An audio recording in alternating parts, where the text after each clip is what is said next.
मराठी चित्रपट, नाटक आणि मालिकांमधून स्वतःची वेगळी ओळख निर्माण केलेली बोल्ड आणि बिनधास्त अभिनेत्री म्हणजे ईशा केसकर. आज ती मराठी टेलिव्हिजनमधील लोकप्रिय अभिनेत्रींपैकी एक मानली जाते.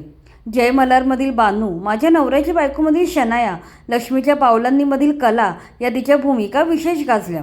ईशाने अनेक गाजल्या मालिकांसोबतच सरला एक कोटी, गर्लफ्रेंड, शेर शिवराज, शिवरायांचा छावा, ह्याला जीवन ऐसे नाव यांसारख्या सिनेमात देखील काम केलं आहे. ईशा नेहमी तिचा बिनधास्तपणामुळे कायम चर्चेत असते. नुकतीच तिने एक मुलाखत दिली. यामध्ये तिने तिच्या वैयक्तिक आयुष्याबद्दल अनेक धक्कादायक खुलासे केले. 6 महिन्याची असल्यापासून पाळणाघरातील जीवन, वडिलांचा कॅन्सरमुळे झालेला मृत्यू, त्यात भावाशी वाद, यामुळे आलेले नैराश्य, 2 लोकप्रिय मालिका अर्ध्यात सोडण्याची कारणे आणि अभिनेता ऋषी सक्सेनासोबतचं 9 वर्षाचं लिव्ह इन रिलेशनशिप, या सगळ्याबद्दल ईशाने कोणताही आडपडदा न ठेवता मन मोकळं केलं. यानंतर ती असेही म्हणाली की कथेची गरज असेल तर मी न्यूड सीन देईन, असे बिनधास्त विधानसुद्धा तिने केले.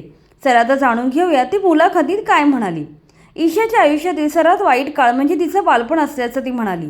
ती जेव्हा जन्मली तेव्हा तिचे बाबा 40 वर्षांचे होते. त्यात ती अवघी 6 महिन्यांची असल्यापासून तिला पाळणाघरात टाकले गेले. त्यामुळे मी कुटुंबाला नकोशी झालेली मुलगी आहे अशी भावना तिच्यात निर्माण झाली. तिचं बालपण घरापेक्षा पाळणाघरातच गेलं. त्याबद्दल बोलताना ती म्हणाली, मी 6 महिन्यांची होते तेव्हापासून पाळणाघरात वाढले. माझा सांभाळ आईवडिलांनी नाही केला. 6 महिन्याची असताना मला चादरीत गुंडाळून पाळणाघरात टाकलं जायचं. माझे डोळे तिथेच उघडायचे, तिथेच ब्रश आणि सगळंच. तेथूनच शाळेत जायचे. पुढे मी 14 वर्षांची असताना बाबांनी नोकरी सोडली. मग मी घरी राहू लागले. मात्र ही उपरेपणाची भावना जायला खूप वेळ लागला. याच अनुभवावरून अगदी लहान वयातच तिला स्वावलंबन शिकावं लागलं. स्वतःची कामं स्वतः करणं, स्वतःच्या भावना स्वतः सांभाळणं आणि कोणावरही अवलंबून न राहणं हा तिच्या स्वभावाचा भाग बनला. कदाचित याच कारणामुळे आयुष्यातील अनेक निर्णय घेताना तिने समाजापेक्षा स्वतःच्या मनाचा जास्त विचार केला. पुढे करिअरमध्येही ईशाने अनेक धाडसी निर्णय घेतले. मुलाखतीत पुढे ती म्हणाली, माझ्या पालकांनी कधीच तू हे कर ते कर असे सांगितले नाही. मी 15 वर्षाची असताना ते म्हणाले, प्रत्येक माणसाने स्वतंत्र विचार करायला हवा. त्यामुळे तुझ्या आयुष्याचे निर्णय आता तू घ्यायचे. आमचा त्याला पाठिंबा असेल. त्यांनी कधी तुला लग्न करायचं आहे, मुलं जन्माला घालायची आहेत, कुणाची तरी सून व्हायचं आहे, कुणाची तरी बायको व्हायचं आहे असं सांगितलं नाही. त्यामुळे माझ्यामध्ये त्या भावना तयार झाल्या नाहीत. त्यामुळे लग्न करणं, कुणाची बायको अथवा सून होणं हे मला जमणार नाही. भले मी कुणाची तरी मुलगी होईल, पण मी कुणाची सून नाही होणार. स्वतःचं घर सोडून दुसऱ्याच्या घरी जायचं ही कल्पनाच मला पटत नाही. ऋषीला माझ्या या गोष्टींची कल्पना आहे. त्यामुळे आम्ही लिव्हिंगमध्ये राहायचा निर्णय घेतला. ईशा केसकर आणि अभिनेता ऋषी सक्सेना जवळपास गेली 9 वर्ष लिव्ह इन रिलेशनशिपमध्ये राहत आहेत. भारतीय समाजात अजूनही लिव्हिंगकडे अनेकदा संशयाने पाहिलं जात असताना ईशाने मात्र या नात्याबद्दल अत्यंत स्पष्ट भूमिका मांडली. ती म्हणाली, मी आणि ऋषी ज्यावेळी एकत्र आलो तेव्हा आमचं ठरलं होतं लग्न करायचं नाही. आमच्या आजूबाजूला लग्न मोडताना आम्ही पाहिले होते. जबाबदारी, कर्तव्य ह्यांच्या ओझ्याखाली एका नात्याचा बळी जातो. त्यामुळे मला ते नाही करायचं. एका वाक्यातूनच लग्नापेक्षा नातं टिकणं तिच्यासाठी अधिक महत्त्वाचं असल्याचं दिसून येतं. समाजाने आखून दिलेल्या चौकटीत न राहता स्वतःच्या अटींवर आयुष्य जगण्याची तिची इच्छा या वक्तव्यामधून स्पष्ट दिसते. ईशाने 2 लोकप्रिय मालिका अर्ध्यात सोडल्या. त्यामुळे सोशल मीडियावर तिच्यावर मोठ्या प्रमाणावर टीका झाली.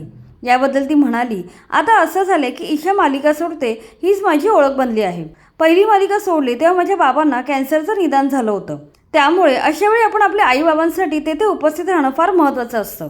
दुसऱ्या मालिकेच्या वेळी मी आजारी पडले होते. दररोज 14 तास ते 16 तास शूट करणं खूप हेक्टिक होत होतं.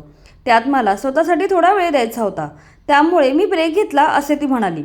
यानंतर तिला तिच्या बिनधास्तपणाविषयी आणि अंगप्रदर्शनाविषयी प्रश्न विचारण्यात आला. यावर ती म्हणाली, कलाकार हा पूर्णपणे नागडा असतो. पटकथेनुसार वेशभूषा, हावभाव साकारत भूमिका जगतो. त्यामुळे जर कथानकाची गरज असेल तर न्यूड सीन देण्यात मला काहीच गैर वाटत नाही. कोरोना काळानंतर ईशाच्या वडिलांना कॅन्सर झाला होता आणि त्यातच त्यांचा मृत्यू झाला. याच कालावधीत तिचे भावाशी भांडण झाले. यामुळे तिला मोठा भावनिक धक्का बसला. या काळात ती नैराश्याच्या गर्तेत गेली होती. जवळच्या नात्यांमध्ये आलेल्या या तणावाने तिची मानसिक अवस्था खूप खालावली. मात्र मानसोपचारांच्या मदतीने तिने स्वतःला सावरलं. या काळात ऋषीने मोठा आधार दिल्याचं ती शेवटी म्हणाली. अशा प्रकारे ईशाने या मुलाखतीत तिच्या वैयक्तिक आयुष्याचा खुलासा केला. तिने लहानपणापासून एकटेपणा अनुभवला. आयुष्यात अनेक कठीण प्रसंगाला सामोरे गेली, पण प्रत्येक वेळी स्वतःच्या मनाप्रमाणे निर्णय घेण्याचं धाडस दाखवलं. त्यामुळे तिची मतं अनेकांना पटतील किंवा पटणार नाहीत, पण ती मतं न घाबरता मांडते. हेच तिच्या व्यक्तिमत्वाचं वेगळेपण ठरतं.